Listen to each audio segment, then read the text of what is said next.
passed by, he saw a man blind from birth. And his disciples asked him, Rabbi, who sinned, this man or his parents, that he was born blind? Jesus answered, it was not that this man sinned or his parents, but that the works of God might be displayed in him. We must work the works of him who sent me while it is day. Night is coming when no one can work. As long as I am in the world, I am the light of the world. Having said these things, he spit on the ground and made mud with the saliva.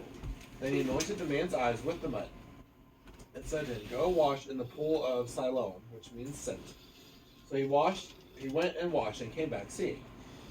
The neighbors and those who had seen him before as a beggar were saying, is this not the man who used to sit and beg? Some said, it is he. Others said, no, but he is like him. He kept saying, I am the man. So they said to him, how were your eyes open?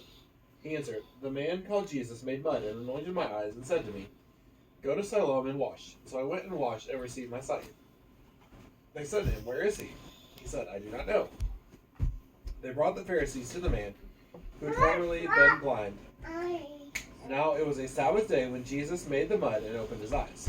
So the Pharisees again asked him how he had received his sight. And he said to them, he put mud on my eyes, and I washed, and I see.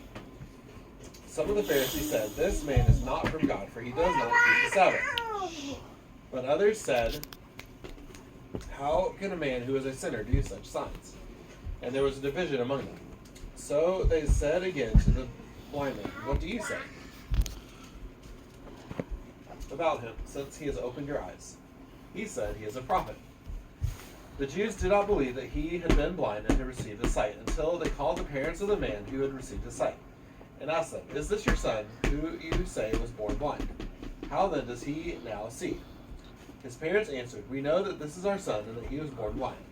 But how he now sees we do not know, nor do we know who opened his eyes. Ask him, he is of age, he will speak for himself. His parents said these things because they feared the Jews, for the Jews had already agreed that if anyone should confess Jesus to be Christ, he was to be put out of the synagogue. Therefore his parents said, he is of age, ask him. So for the second time they called the man who had been blind and said to him, give glory to God. We know that this man is a sinner. He answered, whether he is a sinner I do not know. One thing I do know, that though I was blind, now I see.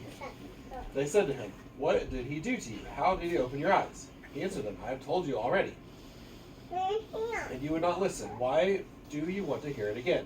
Do you also want to become his disciples? And they reviled him, saying, you are his disciple, but we are disciples of Moses. We know that God has spoken to Moses, but as for this man, we do not know where he comes from. The man answered, why, this is an amazing thing. You do not know where he comes from, and yet he opened my eyes. We know that God does not listen to sinners, but if anyone is a worshiper of God and does his will, God will listen to it. Never since the world began has it been heard that anyone opened the eyes of a man born blind. If this man were not from God, he could do nothing. They answered him, were you born in utter sin, and would you teach, or you were born in utter sin, and you would teach us? And they cast him out. Jesus heard that they had cast him out, and having found him, he said, do you believe in the Son of Man? He answered, and who is he, sir, that I may believe in him? Jesus said to him, you have seen him, and it is he who is speaking to you. He said, Lord, I believe, and he worshipped him. Jesus said, for judgment I came into this world, that those who do not see may see, and those who see may become blind. Some of the Pharisees near him heard these things and said to him, are we also blind? Jesus said to them, if you were blind, you would have no guilt. But now that you say, we see, your guilt remains. This is the word of the Lord. Thanks be to God.